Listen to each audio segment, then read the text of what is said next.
पहाड़ों में 5 बहू का लटकता हुआ घर और रसोई। नदी का पानी लगातार बढ़ता जा रहा है और बारिश तो रुकने का नाम ही नहीं ले रही है। अगर ऐसा ही चलता रहा तो बहुत बड़ी समस्या हो जाएगी। भैया, क्या कोई तरीका नहीं है इस नदी के पानी को बढ़ने से रोकने का? हम इसे किस तरह रोक सकते हैं? बस अगर बारिश आना बंद हो गई तो ये खुद ब खुद नीचे उतर जाएगा।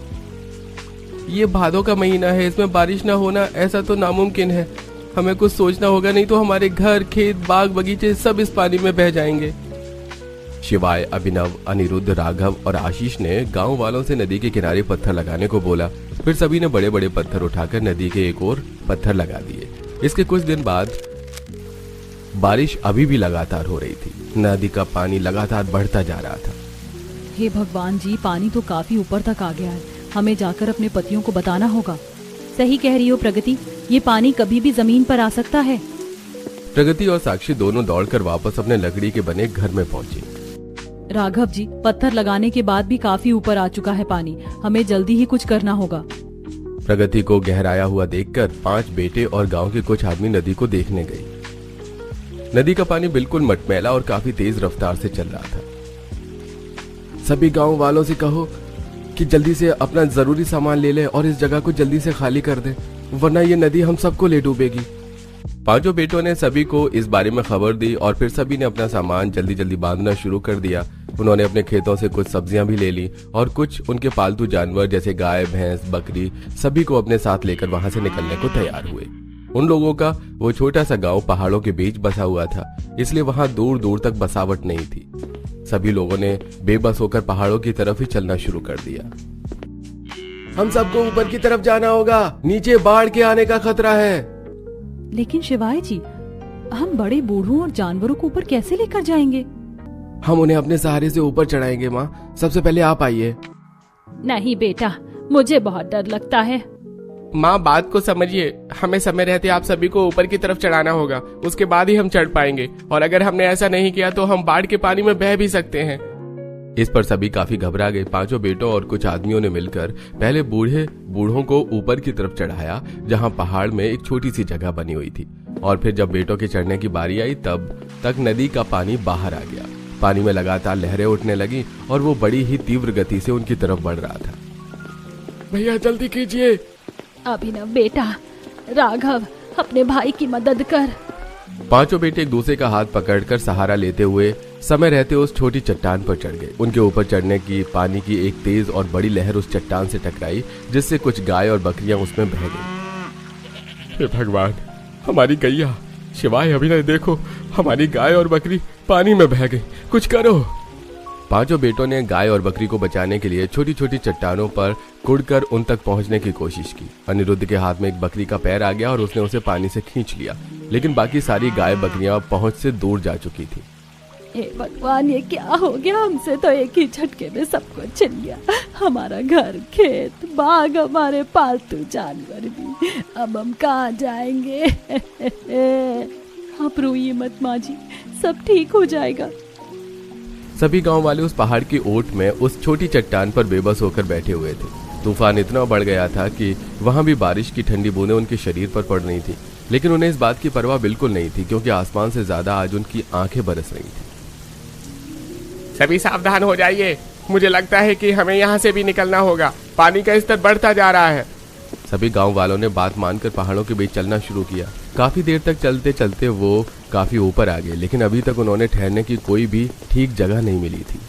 अरे, और कितना चलना होगा इस बूढ़ी औरत के शरीर में? अब और चलने की क्षमता नहीं है। माँ जी, आप मेरी पीठ पर आ जाइए, आपको चलने की कोई जरूरत नहीं है।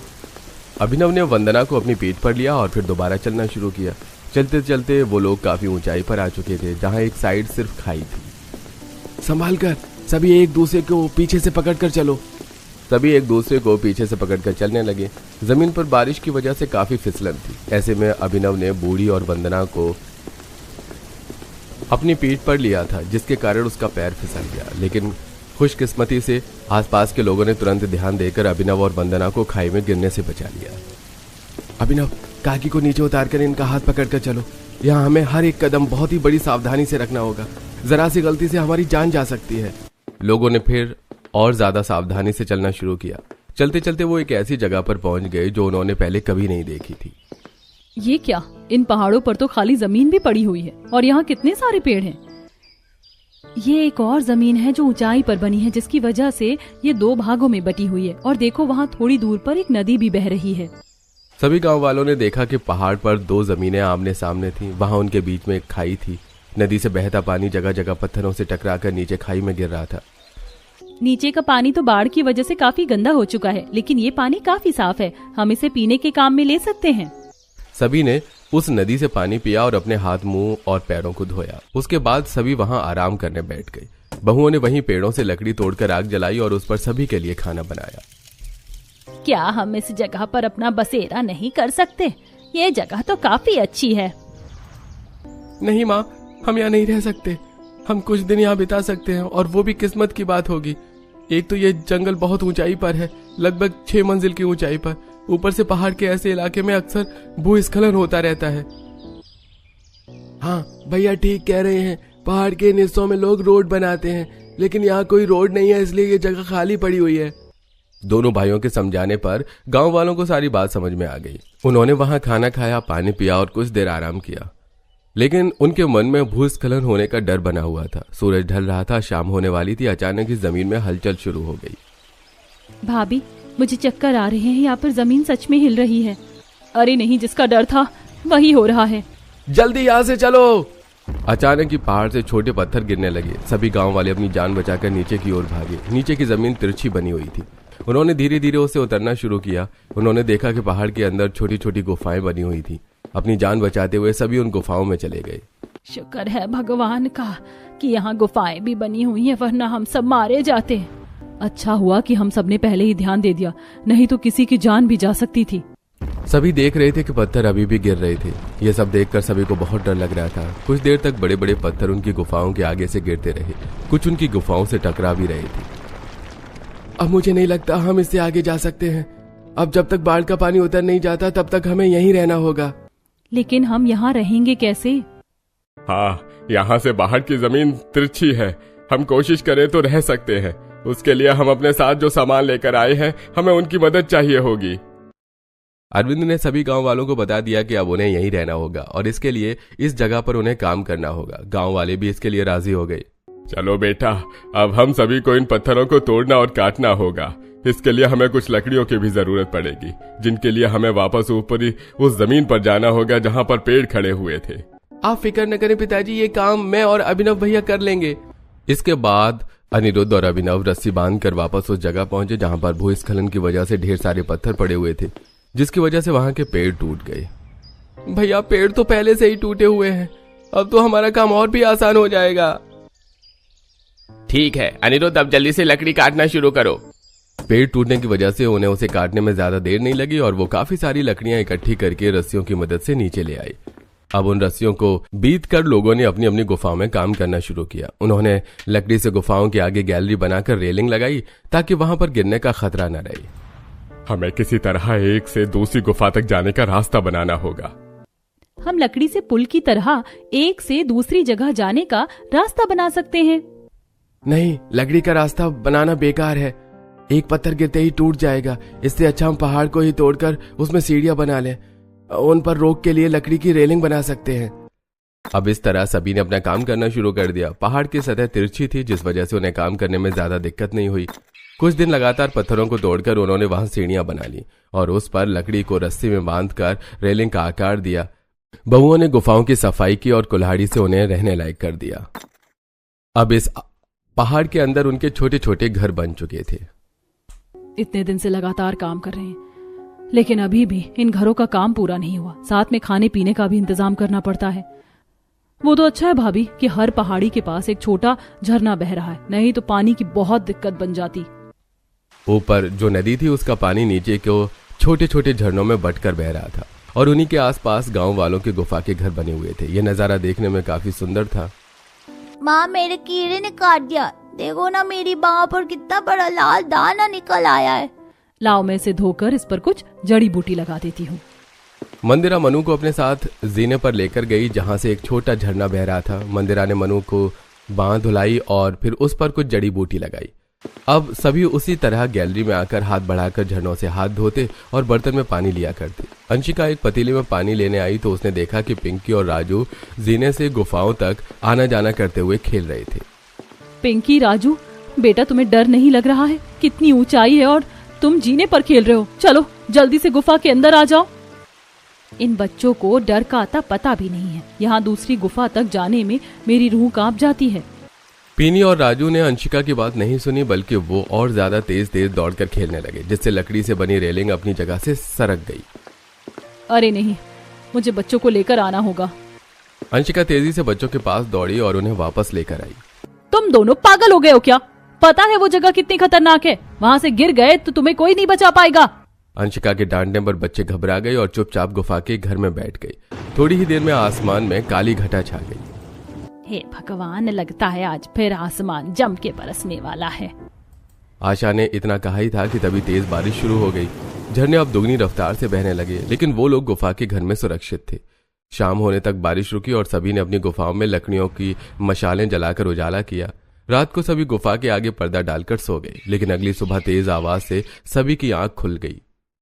हे भगवान, ये कैसी आवाजें आ रही हैं? मंदिरा, बहू जरा पर्दा हटाकर तो देख। मंदिरा ने पर्दा हटाया तो देखा कि बारिश होने की वजह से फिर से भूस्खलन हो रहा था। इस बार काफी बड़े बड़े पत्थर गुफाओं के सामने से गिर रहे थे, जिन्हें देखकर बच्चे खुश होकर उछलने लगे। वहीं सभी बड़े ये सब देखकर बहुत ज्यादा घबरा गए थे। एक बड़ा पत्थर अंशिका की गैलरी पर आ गिरा, जिससे रेलिंग के 2 टुकड़े होकर नीचे गिर गए। भगवान, ये क्या हो रहा है? मुझे बहुत डर लग रहा है। फिक्र मत करो अंशिका, ये कुछ नहीं है, हम दोबारा सब कुछ ठीक कर देंगे। इसी तरह भूस्खलन के बाद कई दिन गुजर गए और अब उनके पास खाने का सामान नहीं बचा था। सुनिए, आज तो घर में पकाने के लिए कुछ भी नहीं है। अब हम क्या करेंगे? ये तुम्हें हमें पहले बताना चाहिए था।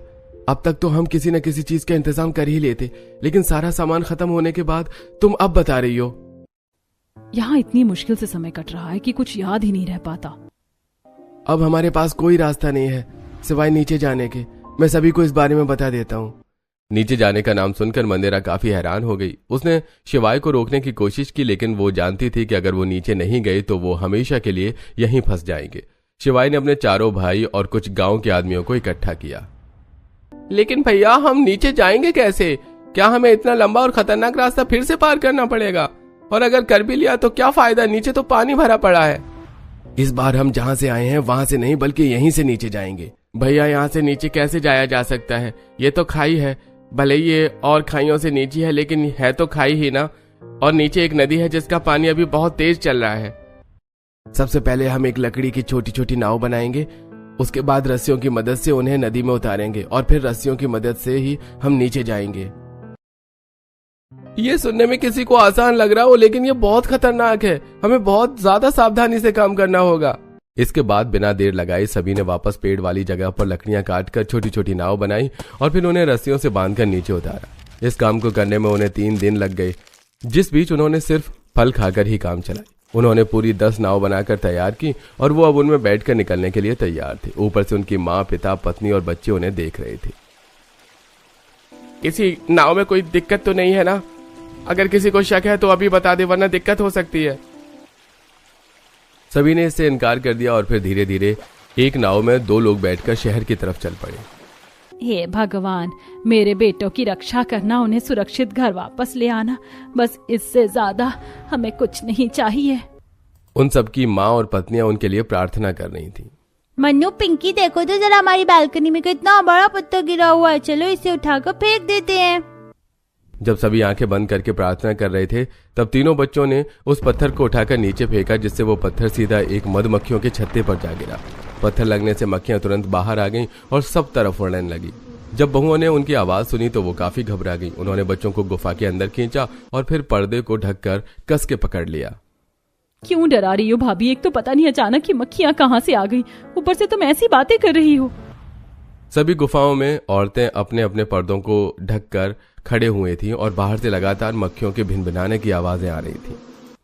बच्चों, क्या तुमने इन मक्खियों को छेड़ा है? नहीं मम्मा, हमने तो सिर्फ बालकनी से पत्थर फेंका था। तो ये बात है, इसीलिए मक्खियां छत्ते से बाहर आ गई। एक तरफ जहां गांव की औरतों को मधुमक्खियों का सामना करना पड़ रहा था, वहीं दूसरी तरफ उनके पति बड़ी मुश्किल से उस नाव में सफर कर रहे थे। आगे चलकर नदी की रफ्तार और भी तेज हो गई और नाव इतनी मजबूत नहीं थी। भैया ऐसा क्यों लग रहा है जैसे हमारी नाव ढीली पड़ रही है? अरे नहीं नहीं, इसके तो बांध ढीले हो रहे हैं। आशीष, ये टूटने वाली है, हमें जल्दी से उस पार से उतरना होगा। दोनों भाइयों ने बाकियों से मदद लेने के लिए चिल्लाना शुरू कर दिया, लेकिन उम्मीद से पहले से नाव टूट गई और आशीष और राघव दोनों ही पानी में गिर गए। नदी का पानी बहुत तेज चल रहा था, इसलिए वो खुद को संभाल नहीं पा रहे थे। आशीष, राघव, आशीष, हमारे ये राघव, इस नाव की तरफ आने की कोशिश करो इधर। पानी इतना तेज चल रहा था कि दोनों को अपनी खबर भी नहीं थी। सभी गांव वालों ने यह देखकर अपनी नावें उनकी तरफ दौड़ाई। अभिनव ने आगे झुककर आशीष का हाथ पकड़ा, जो कि लगभग बेहोश हो चुका था। वहीं गांव वालों ने शिवाई के साथ राघव के चारों तरफ नावों से घेरा बनाया और फिर उसे ऊपर खींचा। अभिनव ने आशीष का सीना दबाते हुए उसके मुंह से पानी निकाला, तब जाकर आशीष को होश आया। वहीं राघव की भी हालत काफी खराब थी।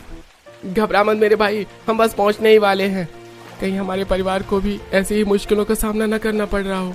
काफी लंबे सफर के बाद सभी को एक जमीन नजर आई जिस पर कुछ घर भी बने हुए थे। सभी उधर की तरफ ही चलो, शायद वो कोई गांव है। कुछ खाने पीने को न होने की वजह से जमीन तक पहुंचते पहुंचते सभी की हालत खराब हो गई। जब गांव वालों ने उन्हें इस तरह देखा तो उन्हें उनको अपने घर ले जाकर उन्हें खाना पानी दिया। वहीं मधुमक्खियां भी अब जा चुकी थीं। ये देखकर बहुओं की भी जान में जान आई। कितने घंटों से हम इसी तरह पर्दा पकड़े हुए खड़े हैं। मेरे तो हाथ भी सुन्न पड़ गए हैं। मेरे हाथ भी बहुत दर्द कर रहे हैं। यहीं और खड़े खड़े पैर भी सुन्न हो गए हैं। पांचों बहुओं ने झरनों से पानी पिया और मंदिरा ने आशा को भी पानी पीने को दिया। चाहे जो भी हो, लेकिन शुक्र है भगवान का कि हमें पानी तो आसानी से मिल रहा है। बिना खाए हम कुछ समय गुजार सकते हैं, लेकिन बिना पानी पिए तो जीना नामुमकिन है। बहुओं के पास जो बचे खुचे फल मौजूद थे, उन्होंने वही खाकर गुजारा किया। वहीं दूसरी तरफ उनके पतियों ने गांव वालों को सारी बात बताई।